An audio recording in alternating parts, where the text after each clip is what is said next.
Hello, everybody. I'm Niklas Larson. I'm Jacob Suchecki. And you are talking to the Vaqueros, the co-founders of Vaquero Land Services, and your new host of the Vaquero Land Services podcast. So what do you want to talk about today? Well, I figured we might as well get everybody on board with knowing who we are, kind of a little bit of history about us, where we're from, and then start talking about Vaquero a little bit and go off there and just really educate everybody, get them entertained, and produce a really good podcast for them. I think everybody'd like that. I agree. Well, Jacob, go ahead and tell us a little bit about yourself, where you're from, who you are. Well, I'm from China Spring. Grew up going down the Brazos and exploring every day, just learned to love the outdoors. Went to Baylor to go study environmental health to help protect all of this out here, and fell in love with trying to make sure I could help find game and help ranchers and hunters just have the best seasons and get them that data that they need. Yeah, that's wonderful. Tell me a little bit about your background and your family heritage. Well, my mom's side of the family is from Conroe, Texas, and we've got a ranch out in Mart, Texas. Dad's from up north and from Ohio and Connecticut. And so we're down here in Texas and love to be on the ranch and just in the outdoors as much as possible. Don't want to be in a cubicle. I hear you there. That's kind of why we started Vaquero Land Services. So yeah, kind of be outside and really help people that we want to be around and get to appreciate the land. Yeah, we weren't built to be in a cubicle. No, that's for sure. Definitely not. That's why we get to do this and go see the beautiful outdoors all the time. Absolutely. Well, a little bit about myself. I'm Niklas Larson. I grew up in Mart, Texas. Eventually moved to Lorena, but I always seem to end up going back to Mart. Our family heritage runs pretty deep there. Back in 1904, my great-great-granddad, Ruff Watson, founded the Watson Feed Store, which is still standing today, still in business, and is currently the oldest continuously run Purina dealership in the United States and in the world. Yeah, they did a story on that last year, I believe. I think they did, and if you have the chance to go in there, go look. When you walk in the front door, turn right, and you'll see a big poster of my grandmother. It kind of blew me away last week when I walked in there, and Purina sent the store a big banner with her on it. The funniest thing about it is she didn't understand when they took the picture, and she couldn't comprehend how she got on the banner. She had thought that they had taken a picture with her with the colors and the words behind her. So oh man, it was fun to explain to her how that works and how Photoshop is a thing. Yep. So very much old school. The store still has the original dust, and we've spent many days in there, especially during COVID when we had some downtime. When essential businesses were still allowed to operate, that was one of the few places we could go and be and work. Yeah. So that was really a wonderful thing for us. Yeah, I certainly remember trying to clear out some of that part. Yeah. When you go up, you'll notice there's a loft in the feed store, and it's probably 15 feet in the air, and I'd say 400 square feet all around. And when we found it, or it was always there, but when we were tasked with cleaning it out, it took us 3 or 4 days. We didn't destroy anything historical to our knowledge. We saved quite a bit of the Purina marketing material that they had sent us over the years, and I think it took us 6 or 7 flatbed trailers full of junk, strapping it down, in several days spent up there sweating. We did it late May, early June, I think. Yeah. We look kind of like we did back then with the amount of sweat we've got on today. But. Yeah. There's a song out now. Well, it's not out in public. It's written by our friend Trevor Hickok, called 2 Free Meals and a Bottle of Jack. And for those of you who know Trevor, give him a call or a text and ask him to send that to you. It's a wonderful song. It's pretty hysterical, and he keeps adding on to it. Every time I see him, he has a new rendition of it for me. Oh, yeah. Well, there's a little bit more that we do every time. Yeah, absolutely. The 2 Free Meals and Bottle of Jack just continue to go, and it's important to have good friends like that who you can call up and they'll work for you. And even when things are a little bit thin, they're willing to give the shirt off their back for you and really help. Oh yeah.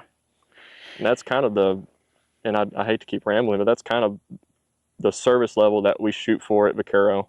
We try not to overprice, and we do go out of our way to go above and beyond to give our clients, whether it be for a survey or for real estate transactions, we really go above and beyond and try to make them feel like we have given our shirt off our back to do the best by them. Oh yeah. Well, I mean, that's what we both envision. That's why we made this partnership, is because I know you're a good man, and we try to serve the client as best as we can. Whether if we have to go to a ranch 10 times because we get rained out or we can't find everything, we're going to make sure we go back there and do it right.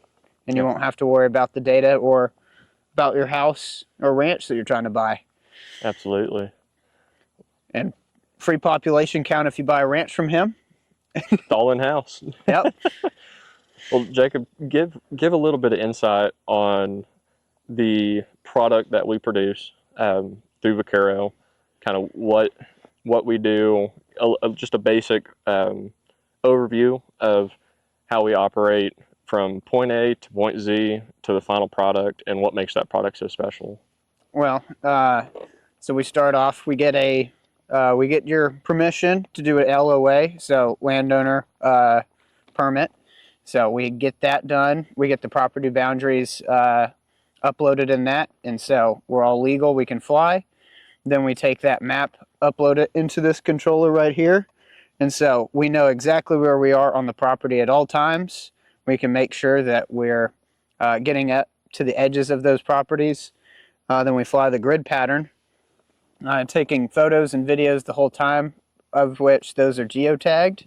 And so after we're done, we get all the pictures and videos of the animals that we need, and we've flown the entire grid, and we felt like we've confidently got everything. We take that back, review the footage, make sure that our counts are as accurate as possible, and then we'll take those photos and upload them into ArcGIS, which is a geospatial service that allows you to be able to see where on your land your animals are. And so you can just pull up your phone, pull up that story map, and then you can click across your property and know which animals are where. That really helps you when you're looking to put up a new feeder or water or anything else. Even if just at season you want to know, okay, the bucks hang out in this area, let me go set up my stand over here this year. Other services we offer are the hog and coyote hunts. And honestly, this year I took a bunch of people out to my place just to practice, have fun, and get some hunting done. And with the amount of coyotes and hogs we took out, we had 12 deer last year, about 8 does and 4 bucks. And surprisingly enough, this year we have 28 deer, with 10 to 12 being really, really nice bucks, probably 3 or 4 being over 10 point, which biggest we had last year was about an 8, 6 to an 8, and it's fantastic. We also have about 28 deer now, so about 2.5 times what I was seeing last year, and all of them are a lot healthier and a lot bigger, so it's going to be a really great season. And I mean, that's why we do the hog and coyote hunting. Is first of all, one of the requirements in the 1D1 program to get a tax exemption is to maintain the predator populations, and it's going to increase the amount of deer you have and prevent any calves from really getting picked off this year. Absolutely. Yeah, it's made a world of difference with the cattle operation too. Absolutely. Well, that really is something to note for hunters and land operators, especially those who are operating a low fence wildlife hunting operation, which, the trend of landowners is going away from raising cattle.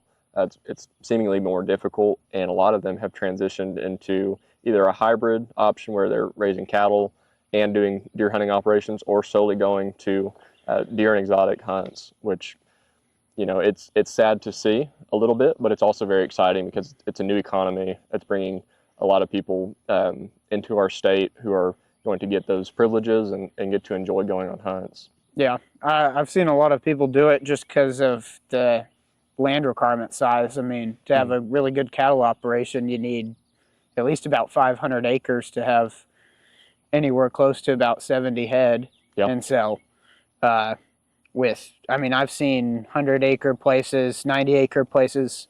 There was one 90-acre ranch I was at that had 192 animals. It took a lot longer than I was expecting because I was doing a spotlight job and getting a picture of each animal, and was not expecting them to put that many animals in such a small place. But I mean, it makes it to where you can make a good living even on not even 100 acres. Yeah. No, because and this is just speaking on things that I've seen, all over. There's some deer hunts, they go for, a few $1,000s. Yeah. Coal hunts, not even for trophy sized animals. And there's some hunts that go to 10, 20, $30,000 depending on what you're hunting. Oh man, And I've heard from one client. I heard he had sold a $250,000 hunt, and the night before the hunt, poachers came in and shot and killed the 72-point buck. They were gonna go take him to shoot, and sad thing is they didn't even take the meat or the head or anything. They just killed it and then got out of there. that's It a was shame. horrible. Yeah, that's a real shame. But yeah, I mean, honestly, just to go deer hunting nowadays is pretty hard to do. Public hunting is always a mess. Well, And let's talk about public hunting. That is very difficult. And for those of you who do it, good on you. I am in a position where I don't necessarily have to do that. And I've done it once. And well, I've done it twice, and for waterfowl. And let me tell you, those were both experiences that I will remember. Yeah. And I never killed anything. The first time went down to Stillhouse Hollow, I believe, down near Belton. Yep. And called up my buddy Walter and Carlson. And we had never scouted. We didn't have much. I mean, we were 15, 16. We had one truck. I think Walter was the oldest one. He'd driven us down there in the morning, or I guess the day before. I'd looked up where we can hunt, found Stillhouse Hollow, and I don't know much about that lake, or I didn't at the time. I tend to think that I know a little bit about it now, but not a whole lot. And we'd found a unit that we could go to, and we drove in at 4:30 in the morning, pitch black. We threw on our waders, we grabbed the decoys, and I'd had my dad's decoys, and the lead weight at the bottom, they were all about 10 to 15 feet long. And most of the times, well, now I use just a lot shorter strings after learning my lesson. We got out there and we found a spot. There were beer cans and all sorts of crap everywhere, but it was huntable. And we'd thrown all those decoys out. Half the decoys, granted, I hadn't hunted with them really before, they went and just sank. They had cracks in them, and they were all throughout the river. And we said, well, screw it. I don't think the ducks are going to understand, what's going on there. Maybe they think that they're feeding. Who knows? But we had waited till about 6 o'clock that morning, and all of our decoys were starting to float real far out into the middle and drifting away. And I thought, well, we may never get those back. And we weren't prepared to get them if we couldn't walk out and grab them, which you should always consider bringing a fishing pole or something.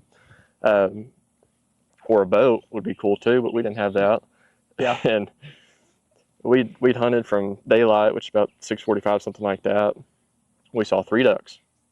There were a couple of spoonbills came by, and then we think maybe a mallard came over the top and turned right away. Our spread was not quite convincing enough. And so 8:39 rolls around. We're like, well, we're sick of this. We're tired. We're hungry. We want to get out of here. And I had some waders on. Carlson, I don't believe, had his waders. If Walter had his waders, which he had had for 2 or 3 years, and I could only go so deep before my waders were going to get filled with water. And I said, well, I'll get some of the low-hanging fruit on the shoreline. Walter, do you think you could go out and grab one of those out in the middle? What we didn't really think about was the topography of the riverbed. And at Stillhouse Hollow, it's straight It's down. You it's a got very deep lake. very deep Yes. lake, and we made it 3 feet, maybe 4 feet out before Walter pretty much sank. He wasn't all the way up to his waders, and he goes, "Boys, I have a hole in my waders." And I said, "Why don't you just grow up and grab the ducks? We got to get out of here." But I can't leave without getting my dad's decoys. And so we didn't bicker at each other, but we finally came to the realization that some things are better left out, and we'll come back and get them later. And so, we finally gave up on that whole operation. We had one duck. We were grabbing sticks, tying sticks together, trying to grab them. We had one duck floating out in the middle, and thankfully the current kind of pulled it back towards the very end. And I remember grabbing that last decoy, and I said, "Walter, I got it." And Walter turned around. He had his waders, and he dumped them. And they were probably 5 or 6 gallons of water came out of his pants. And he was sitting there just like, "Oh, I was so cold." I was like, "Grow up. Get older, man. Just be a man." And that was the last time I hunted Stillhouse Hollow, and really the last time I'd hunted public land until about 2 years ago. And Oh man. this next story is hard to beat, and most public land duck hunters know if you don't get there before everybody else, you're not going to get a good spot. You're not going to see anything. You're not going to shoot anything. And I was down in Crockett, and my cousin Reed, Rhett, and I, we decided we wanted to go on a duck hunt for, I think it was Thanksgiving or Christmas, something like that. And so we found a spot, or they knew of a spot that they'd heard about. And so we get up 2 o'clock in the morning. We get out there at 2:45 or 3 o'clock, about an hour away from where we were. And sure as day, there were 4 trucks lined up in our parking spot. And we thought, well, there's plenty of places to hunt. It's a big marsh. Maybe we're still early enough to get a good spot. We opened up our doors, and as soon as we opened up our doors, all 4 truck doors all open, lights were on, and everybody started talking and hooping and hollering. And we weren't sure if they were friends or enemies. And luckily, they knew a couple of the guys. They didn't know the rest of them. But we said, okay, let's get our decoys and let's go find our spot. And so we all get our shit together, and we go down into the marsh. And as we're getting to what we thought was going to be our spot, there were already decoys. We thought, well, crap, how early do you have to get? How early do you have to be to get to a good duck hunting spot at public land? And so we said, well, we'll just move down about 100 yards. That'll be good enough. They'll get their ducks, we'll get ours. And so we moved down about 100 yards, and we could still kind of see them. We were out of, steel shot range. So we were throwing our decoys out there, and those guys were hooping and hollering. They were drinking beer, smoking cigarettes, all that. And so we kind of nestled up. No brush, no blinds, just 6 decoys and a string full of calls. And we were only calling to the hunters next to us. They were calling back at us. And there was 2 groups of ducks that came in. I think it was a group of teal and maybe a group of spoonbills. And I like hunting teal. I think they're fun. Well, the teal kind of buzzed over us, and they went to the other spread, and they were 100 yards in the air. Boom, boom, boom, boom, boom, boom, boom, boom, boom, boom, boom, boom. And they all buzzed off. And my cousin Rhett, being him, he goes, "Nice shots. You hit anything?" I go, "No." "What do you think's gonna happen next?" I said, "Well, we gotta wait." And sure enough, there was another group of ducks came from the other direction. It was the spoonbills. And they were coming at us, and they were kind of working, and those ducks were 100 yards above us, and they were 400 yards away from the other guys. And we hear, boom, boom, boom, boom, boom, boom, boom. We're like, well, this is war. This is war. And so we all decided at that point we were too tired and too fed up with public hunting. So we grabbed our decoys, and we walked right back through their camp and gave up on public hunting from then on. Yeah. That's the gist of it from what I've heard. Yeah. If you're public hunting, and this is a lesson learned for our perspective and from the hunters that were near us, claim your spot. If somebody's intruding, talk to them, let them know, where you're going to be, and try to be as respectful as possible. That way everybody can enjoy it. Yeah. As much as possible. Obviously, there's going to be some people that won't be understanding, but yeah, if you at least make that effort, a lot of hunters are really just nice people and yeah, don't care as long as you just ask them to do something. yep. And gun safety, you know, Whew. we Yeah. as gun owners and hunters believe heavily in gun safety. Yes. When you're out, you know, hunting public, you need to be aware of what's around you, who's around you, especially when you're using a rifle. And Yes. you know, if you stumble upon somebody, tell them, hey, I have a gun. It's pointed down. Talk to them. Do what you got to do. Go your separate ways if you need to, and be cordial. Nobody's ever got to get shot because they're hunting. No. I mean, that's number one. And we know one person specifically that's been shot. It was an unfortunate instance. I mean, luckily the doctors and medical team were able to save his eyesight, and actually, I think they made it better than it was before somehow. Yeah, I'd need to ask him about that. He went from 20/20 to I think 20/40 or whatever it is. Get some LASIK on the insurance. Yeah, he oh man, that had to be $200,000 easy. Mm-hmm. But it had to be very expensive. I can't imagine anybody would want to go through getting shot in the eye. No, definitely not. Definitely not. But it just shows that you got to be safe, even if you think you're good around guns. Anything can happen. I mean, me and we've held guns that have gone off before just for no reason. Oh yeah. Usually it's the older guns, but you can't ever be just sure with the ammunition and some of the firing pins. Yeah, you never know. And I've been hunting with, you know, not people that aren't good with guns, but there's a level of knowledge where you become lethal with a weapon. And, you know, if you get past that point of knowledge and understanding, you become no longer lethal. And, you know, beginners are dangerous, but they're not as dangerous as the guy who thinks he knows what he's doing. Yes, absolutely. The guy who thinks he knows what he's doing thinks that he can't harm anybody. He won't shoot when he's not supposed to shoot. He won't have a misfire. Those people are dangerous. Yeah, because they think they're fun. Yeah, I know a lot of people like that. And yeah, those are the people you figure out. Oh, okay, it was nice hunting with you, and you just forget to invite them again, very respectfully. Suddenly the invites dry up. Yeah. Well, we know somebody like that. Yeah. But then you'll get to meet some people who are unbelievably respectful with guns, and most of the time those are the guys who are really good with them. Yeah. I took a guy out the other day, and he hit his longest shot ever at night. He hit a coyote from 437 yards, and that's just, he got that invite because he's respectful, he's great with guns, and I'm more than happy to take him out. Yeah. No, there's nothing better than having a good friend who's good at shooting, who's respectful, just like you said. And oh yeah, you know, those are the people that you want to bring back. And if you're bad at shooting, that's okay. Yeah, we don't care. It's just, you just got to be safe. If you're safe the entire time, you're not doing anything crazy, more than likely you're going to come out again very soon.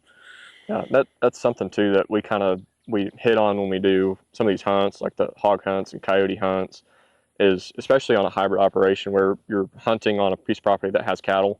Yeah. Something that we are able to do is really know exactly what's behind the herd of hogs that we're going after. And since we're at an aerial view, we know exactly what's behind us, and we can see.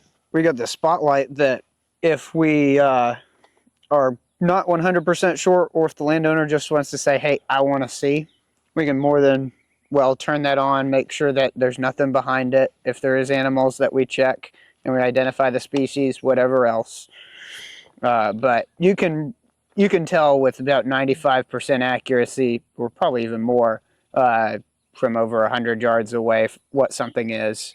All right, if you don't know what it is, it might be like, is it a whitetail buck or is it a doe? That you have to get in a little closer with the spotlight. Yep.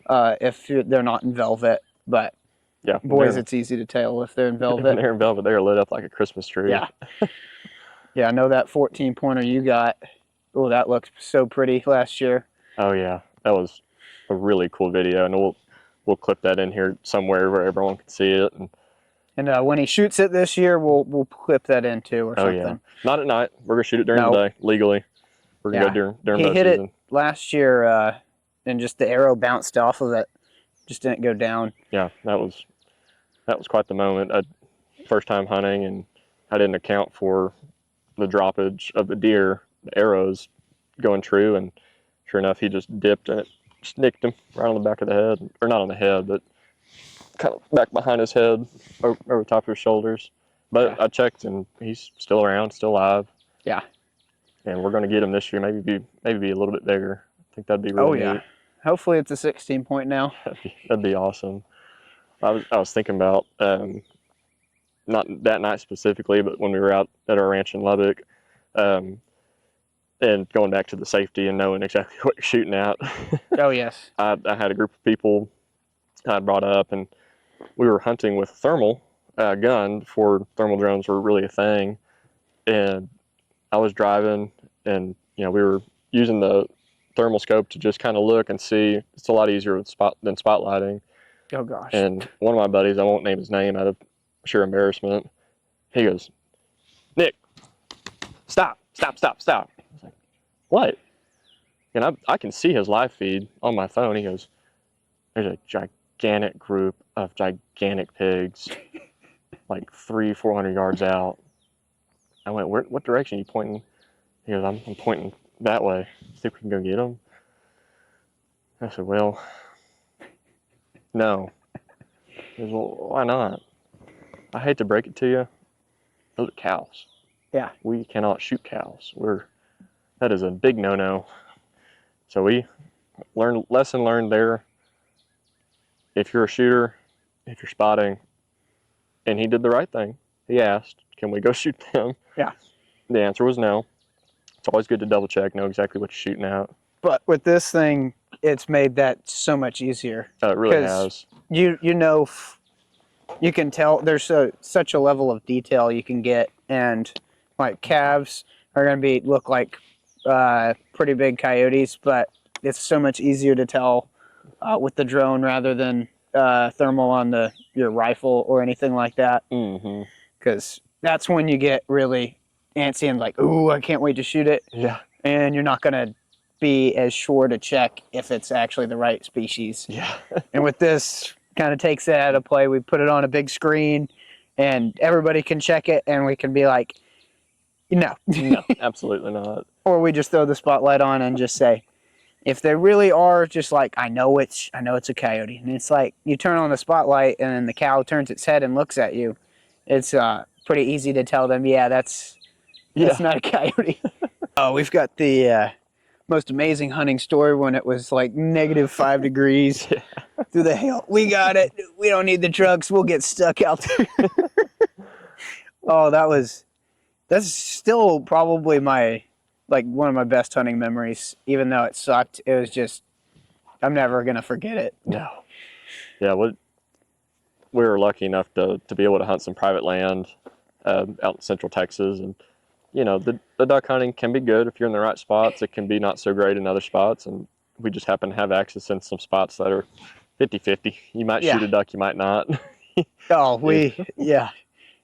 Mart hunting is, you either got one or you saw nothing, basically. Yeah, it's like my dad, I think he was going up to like Washington State or something like that, and he was telling some of his coworkers, and one of them was from up there, and he's not a hunter by any means, but he'd been out a couple times. And I can't remember his name, but Dad goes, "Yeah, I'm going to go up here and we're going to go duck hunt." He goes, "Mr. Larson, you might kill a duck. You might." Sure enough, they killed one. He was right.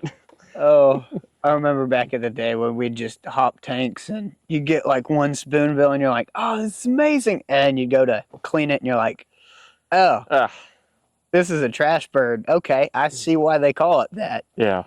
You go to peel back the feathers and you go to cut the breast and your knife goes dull by the time you get through it. Yeah. That's about 2 inches thick. Yeah, and it's just that super gamey fat. It's not like that beautiful stuff on teal and mallards where it's just money. Well, I guess let's talk about some wild game, dishes, and what's your favorite, what's your least favorite, why, things like that. My favorite probably that I've ever made, talking about duck, It was Walter's recipe. Yeah. His mother with red wine and onions and shallots and all that. It was unbelievable. That's when I realized, oh shoot, this can be really dang good. Yeah. But I mean, probably my go-to is when we get a deer and we do the backstrap, we wrap it in bacon, bell peppers and all that, put it on the fire, invite all the boys out there to have a cookout. Yeah. It's all so much fun. That's always a good time. It's a labor of love for sure. Oh yeah. And it's difficult to prepare, and you know, we go hunting because when we were kids, that was free meat. We never thought about the cost of what it actually cost to oh gosh. go. Last year I figured that out fast. Yeah, it's very expensive, and he's got a great story on that.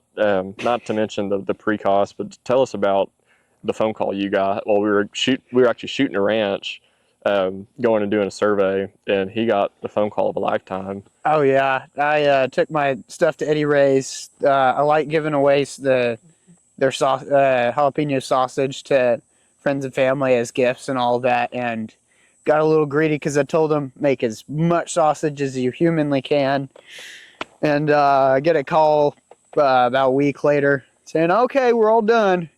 No, it's gonna be $540, and I was like, five? What?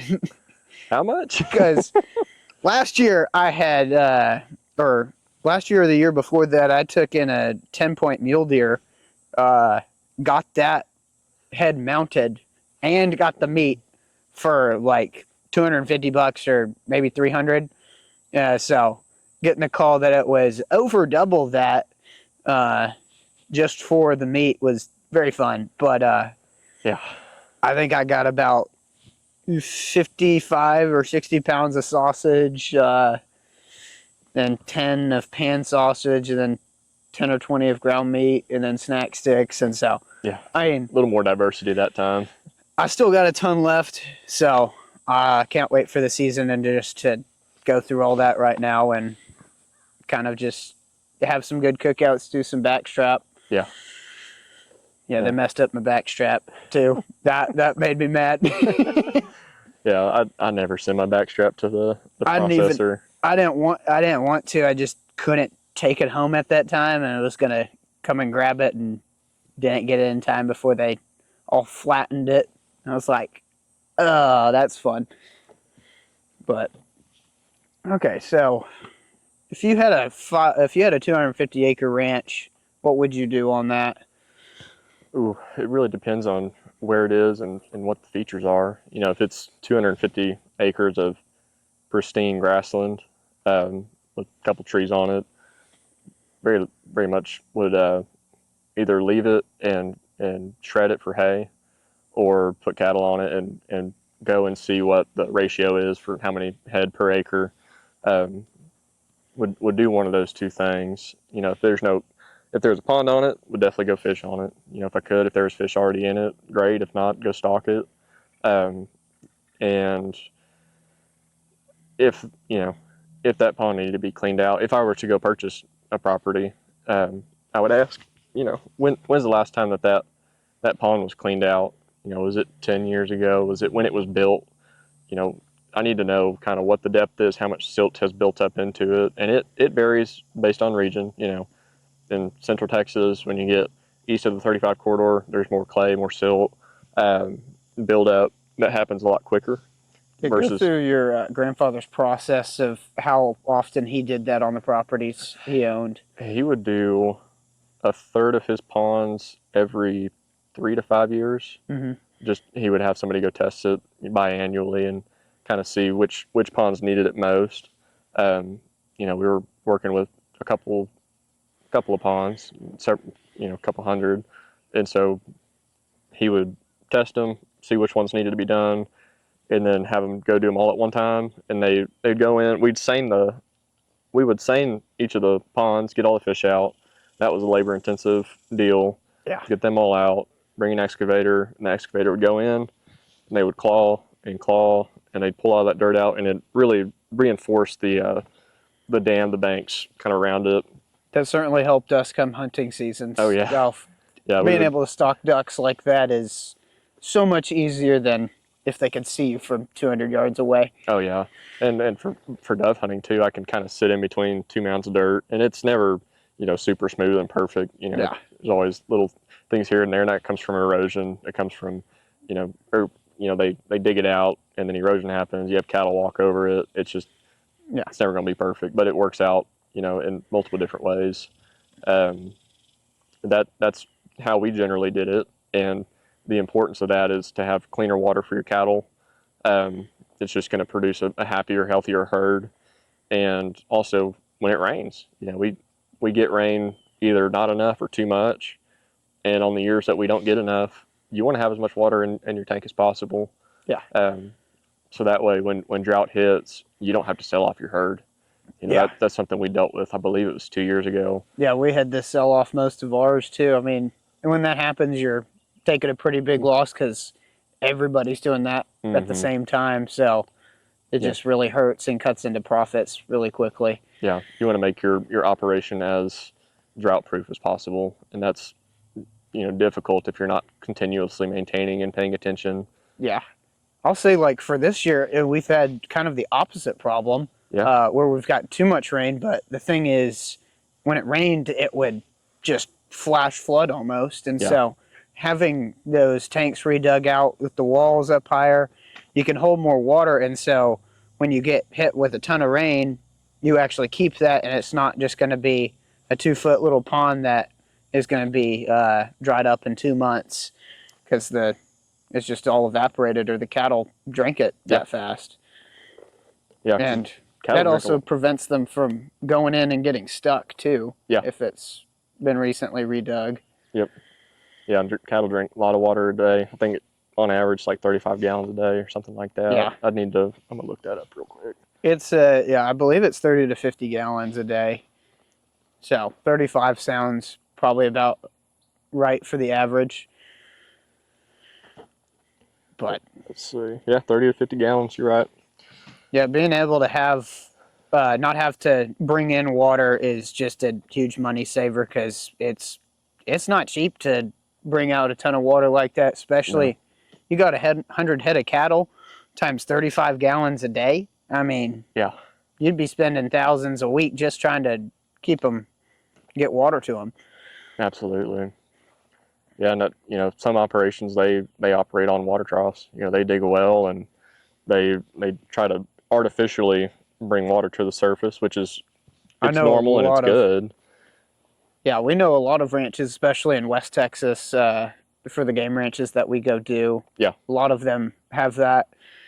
Yeah, when I first was getting into this and practicing and learning, I will tell you, when you're looking through a thermal and you see that glow from the water, you're like, oh crap, is that something big? And then you're like, oh, nope, that's a water trough. Yeah. Cool. Because that water will hold heat for a good while, so it gives a nice signature, but that's why we've got the spotlight and the ability to zoom in and be able to identify what is and what isn't. I mean, it's helped us. You can find fires, water leaks. That one's really big because if you've got one of your water mains out and it's leaking on the property, you're going to want to know about it before you get a $6,000 bill from the water company next month. Yep. No, you do. Goodness. Well, I think this is pretty good, informative. Yeah, we talked about a lot of good topics, and we hope that y'all were thoroughly entertained by our rambling and the things that we enjoy talking about. And this is what it looks like when we're talking over the phone, in person, fishing, hunting. This is pretty much all we do. That's why we really enjoy it. Most of hunting and fishing and being in the outdoors is about the friendships you have and make, and the relationships that last you a lifetime. Yeah, and if you have any questions or want us to talk about anything, we're more than happy to dive into those topics and help you figure out what you need. Yeah, absolutely. Well, thank y'all so much, and tune in for the next episode. Thank you.